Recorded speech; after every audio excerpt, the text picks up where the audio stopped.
children, Garrett, who's 23 and lives in Orlando, and Brooke, who is 15 and attends John Carroll High School. Crystal graduated from the University of Florida with honors last month, where she majored in psychology. She's currently attending grad school at Walden University. Within 2 years, she'll graduate with her master's in social work and plans to become a licensed clinical social worker. And hopefully she'll come work with us at Suncoast. Before attending college full-time, Crystal worked with various youth sports programs. She was a competitive gymnastics coach for 15 years and also ran various youth soccer programs within the county. She has a passion for providing a positive athletic atmosphere for all children. From 2007 to 2015, Crystal was a member of the Royal Palms of St. Lucie. During that time, she served on the board of directors in various positions. She served as the president the last 3 years of her time with the Palms. As recognition for her years of service, Crystal was honored with the Jefferson Award for the Treasure Coast in 2014. The Jefferson Award is a prestigious national recognition system honoring community and public service in America. Crystal is very passionate about mental health and would like to bring more attention to the prevention of suicide. Today, she will share with you her journey with this epidemic that has personally affected her family.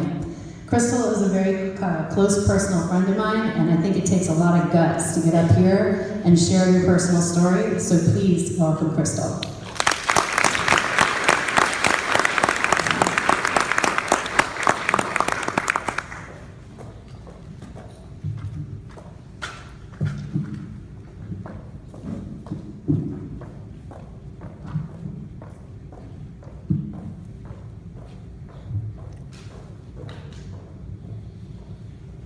Good morning.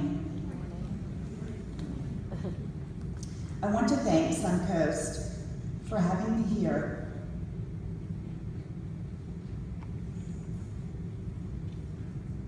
I'm going to do this. You got it. Yeah, you got it. And thank all of you for coming this morning. My name is Crystal Hutchinson, and here is my journey.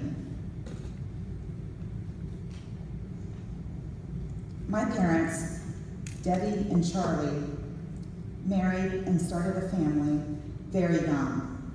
My mother being 17, my father 22. My sister was born in 1972, and I came along in 1973. The first couple years of my life, Charlie would hold me as he rode a skateboard or a surfboard. Around the age of 2 to 3, I would sit on his shoulders as he rode the skateboard, and I would sit on the front of a surfboard as he surfed. Between the age of 3 and 4, Charlie made me my own skateboard. I had my own knee pads, helmet, and elbow pads. Apparently, I had no fear with riding. Mental Health Daily states, study shows that the prefrontal cortex of the brain does not develop until the mid-20s. The prefrontal cortex is responsible for decision-making, impulse control, and logical thinking, just to name a few. Obviously, even at the age of 26, Charlie did not have those yet. Putting a toddler on the front of a skateboard or surfboard is not logical or a good decision. Despite some of his decisions, he taught me to not have fear. Go for everything. It has served me well in life.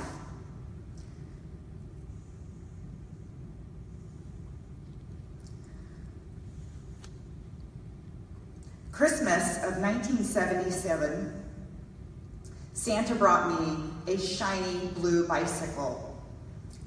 Charlie threw me on that bike, and as usual, he sent me on my way.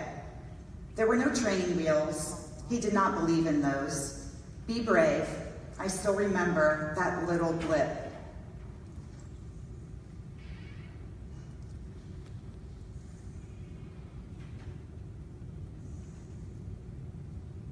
4 days later, Charlie took his life. I was 4 years old. My sister was 5.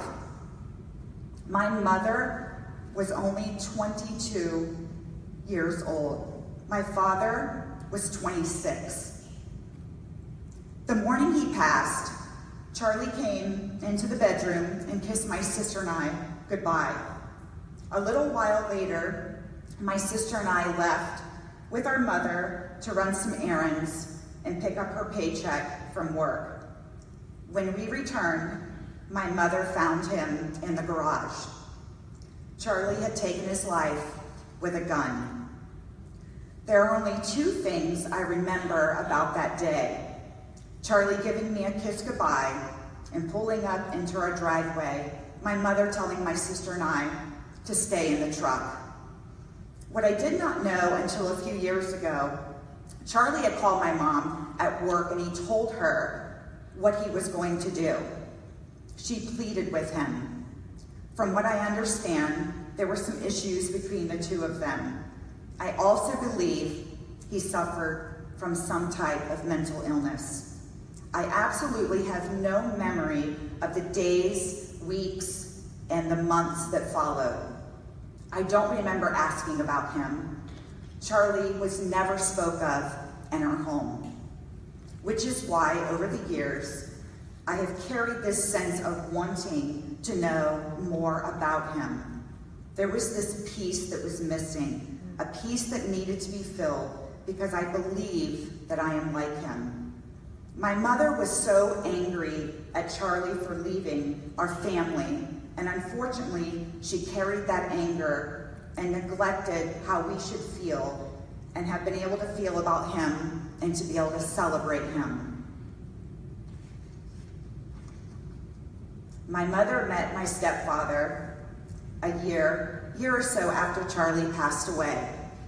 His name is Eddie Reed, and he is one of the best men I have ever known.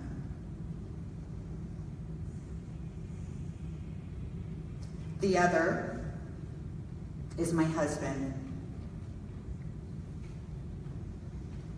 who is here today. Eddie picked up the pieces and took very good care of the 3 of us. He and my mother provided incredible physical care of my sister and I. But for me, I needed emotional care as well. There was this piece missing. One way I describe my family dynamic was I was a square trying to fit into a circle. There were 3 circles in our home, and I was the square. So where was my square? Where do I fit in? I was a real handful. I had a lot of anger issues, and at times I was self-destructive. Charlie had 4 siblings. I had 2 uncles, Stan and Billy, 2 aunts, Sandy and Karen. Although all of them were fantastic to my sister and I, my uncles were the ones I related most to. They were crazy, wild, impulsive, made bad decisions, allowed us to do things we shouldn't do. Very similar to Charlie. They were my square. I found my square. I always felt accepted by them. I could never get enough time spending time with them. My sister and I had a wonderful childhood. We spent a lot of time with Charlie's side of the family. My mother and stepfather did too. My aunts, uncles, stepfather were very close. They had the same goal in mind, my sister and I. When I was 18, I moved in with my Uncle Stan, his wife Dewana, and my 2 cousins, Stephanie and Chase.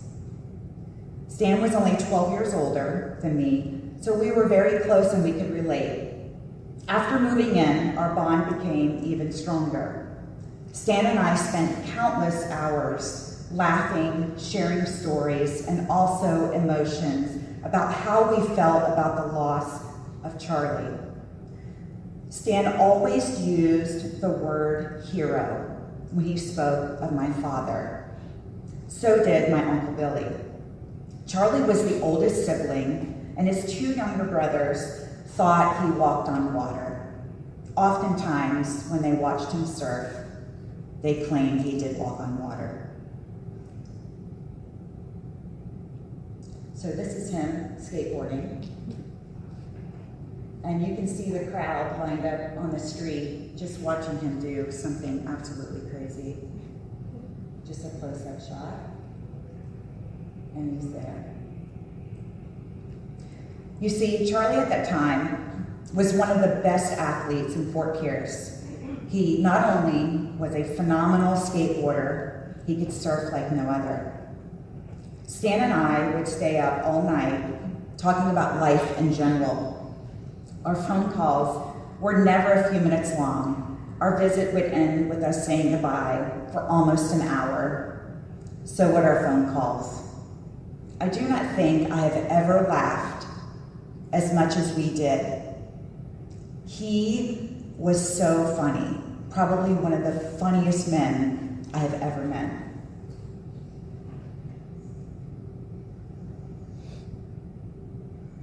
We were best friends.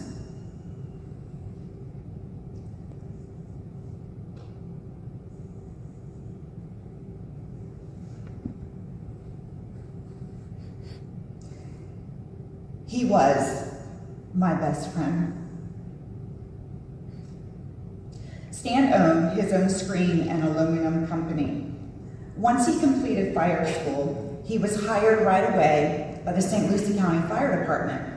Chief McCorkle interviewed Stan and asked if he could play flag football. Stan answered yes. Chief says, "Okay, boy, you're hired." Over the years, Stan moved up the ranks. He eventually became a lieutenant. Oh, there's my sister and I, little blonde girls, and my dad. And there's Stan. Stan was very well liked. In fact, his nickname at the department was Tin Man because of his side business with aluminum. August of 1997, Stan's wife, Dewana, suddenly passed away. She was only 33 years old.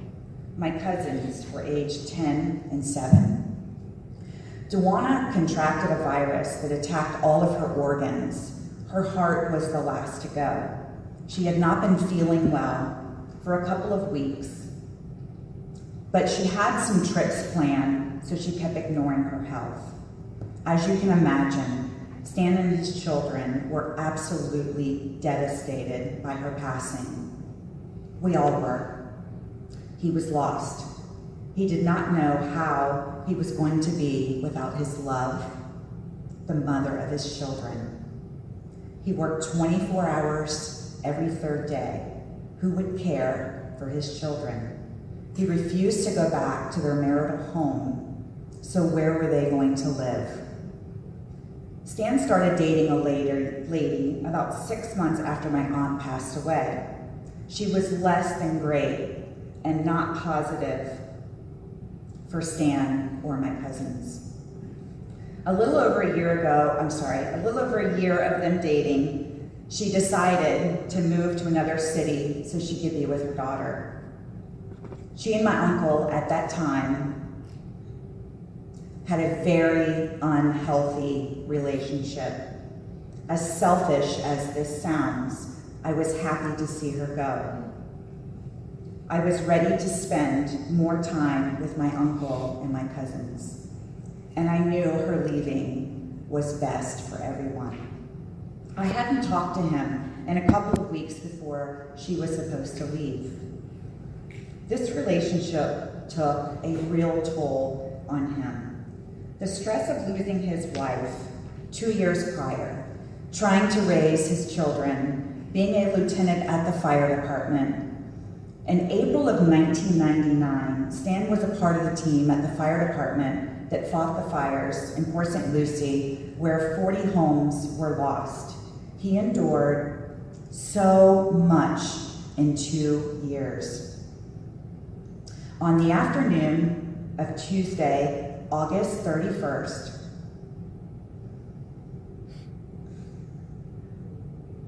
My stepdad called to tell me that my Uncle Stan was no longer on this earth. Those were his exact words. I will never forget them. I was very confused about this statement. He repeated himself and added that Stan had taken his life earlier that day. He shot himself. My best friend was gone, and I didn't get to say goodbye. He was only 38 years old. He took his life 22 years after his hero, Charlie. There was an altercation between him and his girlfriend. She went to work and he barricaded himself inside the home. After a couple hours of pleas from the sheriff's department and the fire department, he took his life. The shock was indescribable. I hated Tuesdays for a very long time. My Uncle Billy threatened suicide often for many, many years. We almost became numb to it, sadly. But Stan never mentioned it, hence the shock we all felt. We never saw it coming. My life has never been the same. Never. The pain was beyond words. The amount of guilt I felt was overwhelming. I knew this was a hard time for him. He lost his wife 2 years prior. He had this insensitive girlfriend that manipulated him because he was weak. He now had a teenager in the home, and she was a real handful. As most of us know, teenage girls are tough. He was also dealing with 2 kids that had lost their mother not even 2 years prior. He was responsible for the crew that worked those devastating fires. And now, he's gone. He's gone forever.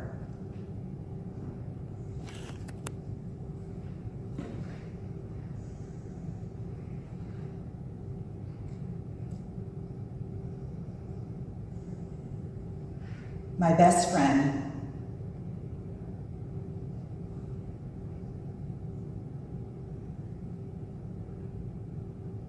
was gone forever. Why didn't I call him once I knew she was leaving? He and I were so close. Surely I could have saved him. Surely I would have picked up on something. He knew the pain that my dad's suicide was on me. How could he put his children through this? Their mother was gone. How could he put all of us through this? Dr. Michael Miller from Harvard Medical School states, and I quote, "Many people who commit suicide do so without letting on they are thinking about it or planning it." He also states many suicides are impulsive acts, with the decision to do it just being made minutes or hours before the act.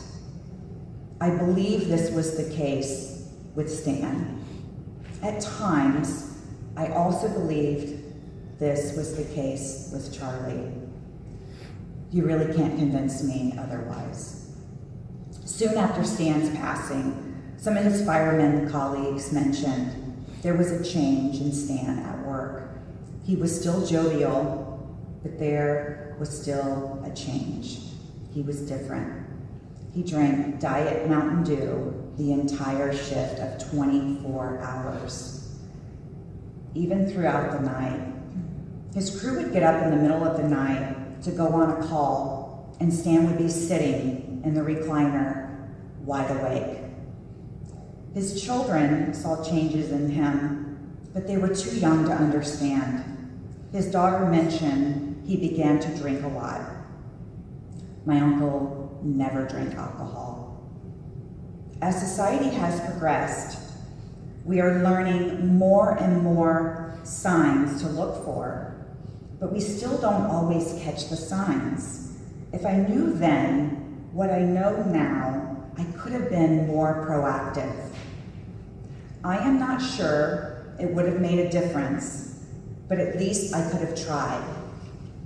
For almost 15 years, I carried so much pain and guilt from my uncle's passing.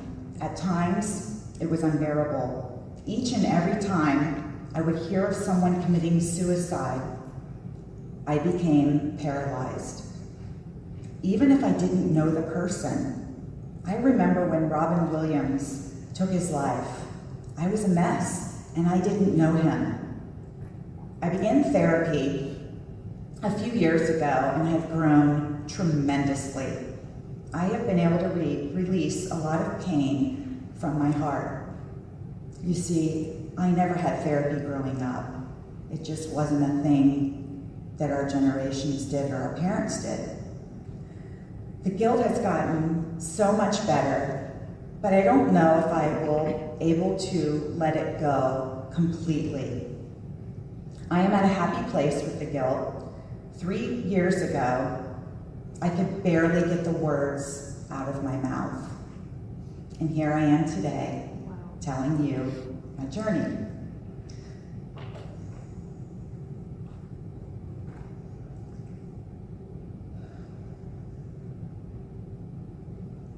My psychologist is here today.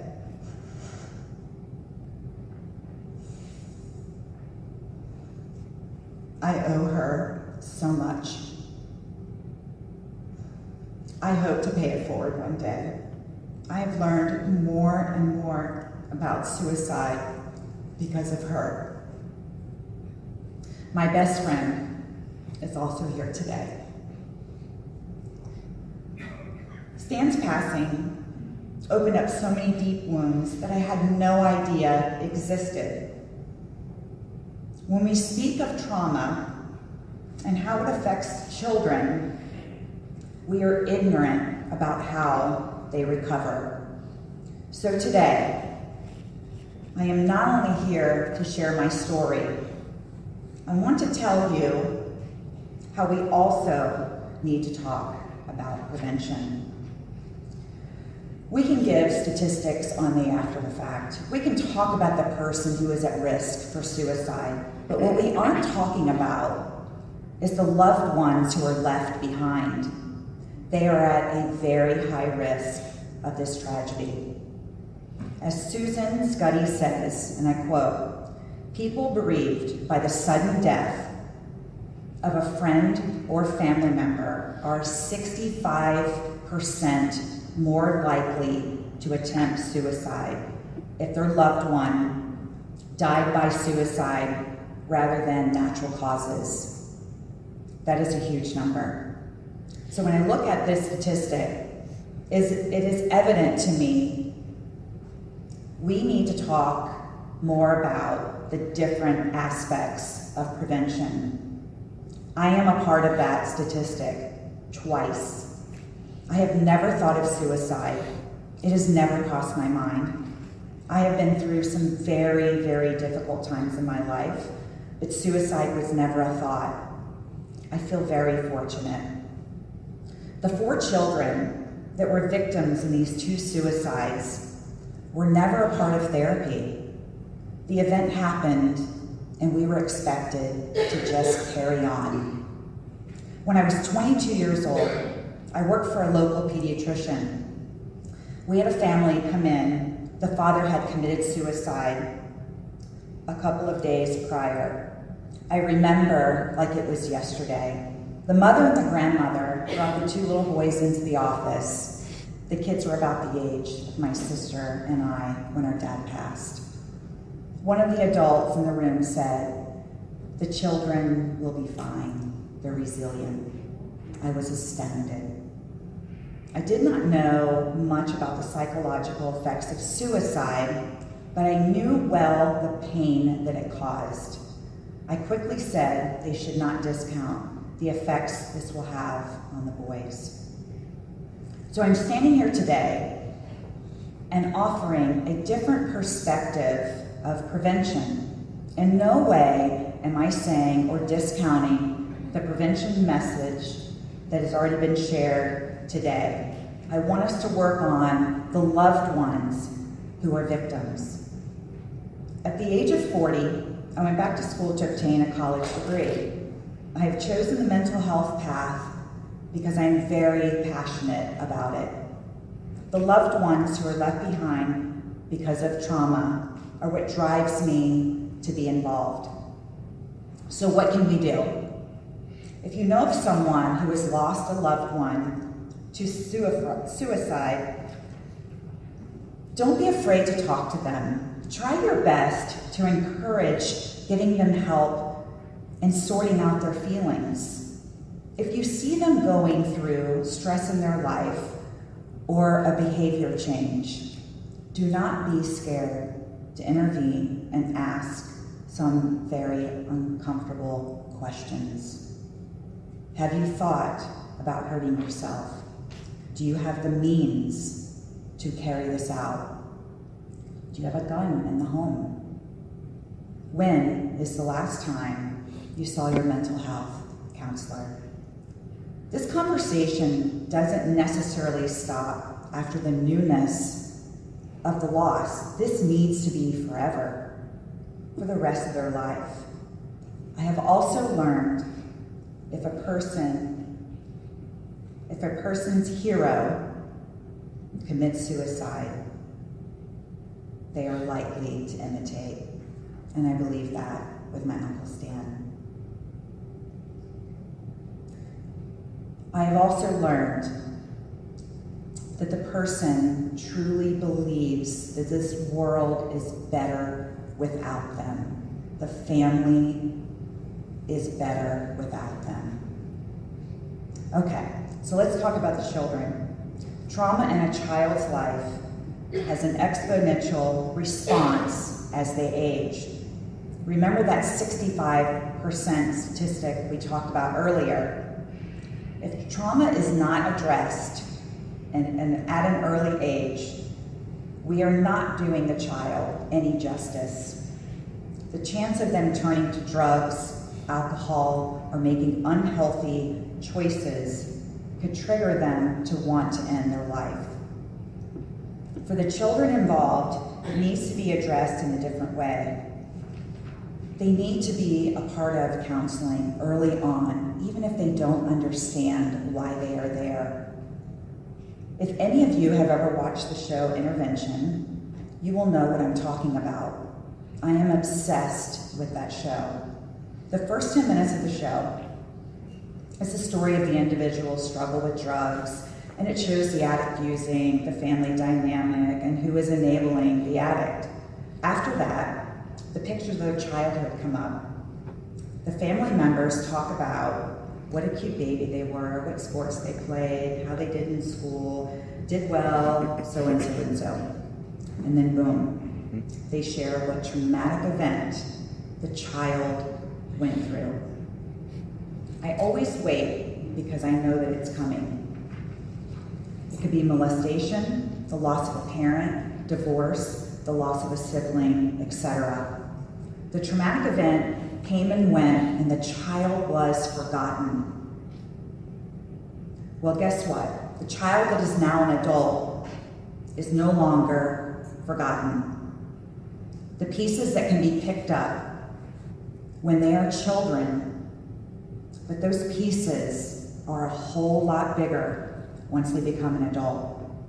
I have 2 children. One is 23, the other is almost 16. Their entire life, we have openly talked about suicide in our home. I do not hide it from them, and they know the pain it has brought to my life. They also know they are a part of that statistic that I talked about earlier. I truly believe this is my contribution to prevention within my household. We need to move past the thought that if we talk about it, we might put the idea in their head. Suicide is talked about all over. Social media educates our kids on just about everything in life. Trust me when I tell you, you are not putting the idea in their head. Someone else already has. Be the person who has given them the real talk, the real way of dealing with situations, the real prevention. Be a part of the other statistic, the statistics that make a difference in saving someone's life, especially our youth. Your child just might share the gift of knowledge with their peers. It is possible they could save a life without even knowing it. There have been so many milestones.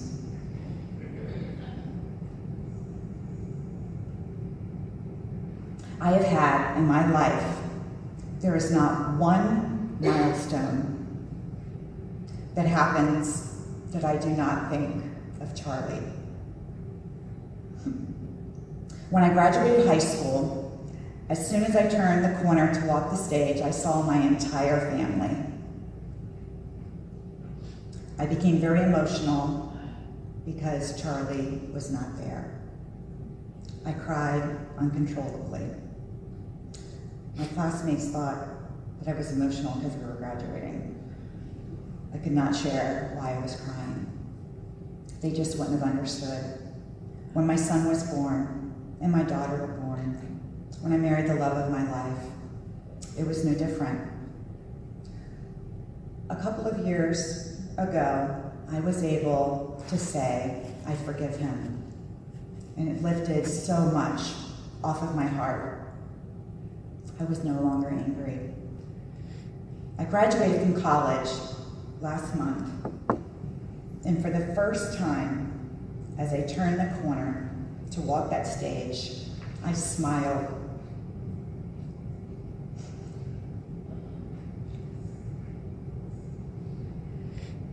When I thought of him, I have made so much progress, and I'm very proud of that. I am still very close with my cousin Stephanie. Unfortunately, I have not had contact with my cousin Chase in many years. Stephanie has 3 children. You're so sweet. Shown here with their grandfather's firefighter helmet. Life has not always been easy for my cousins. I am committed to offer whatever support is needed. My uncle and aunt were so good to me. I want to pay it forward. I imagine a lot of you are wondering why I refer to my birth father as Charlie throughout this whole presentation. I just love the name. He was Daddy for a short time, but he was Charlie his entire life. It is who he was. I named my son after him and my stepfather. All 3 of them have Charles as their middle name. Thank you very much for allowing me to share my journey. When I was asked to do this, I said yes right away. Then I thought, what the heck am I doing? I don't know if I can stand up in front of people and speak of this. I haven't shared this story with many people at all. It was just too painful. I definitely have not stood on a stage like this and presented. So I sat down and wrote this speech about a week ago, and even as of last night at midnight, I was still tweaking it. I wanted to rehearse it so I could stay on task and really be able to share my story in order so you could see the way that things happened. I wanted to share my pain, but most of all, I wanted to share my recovery and my perspective on prevention. Thank you.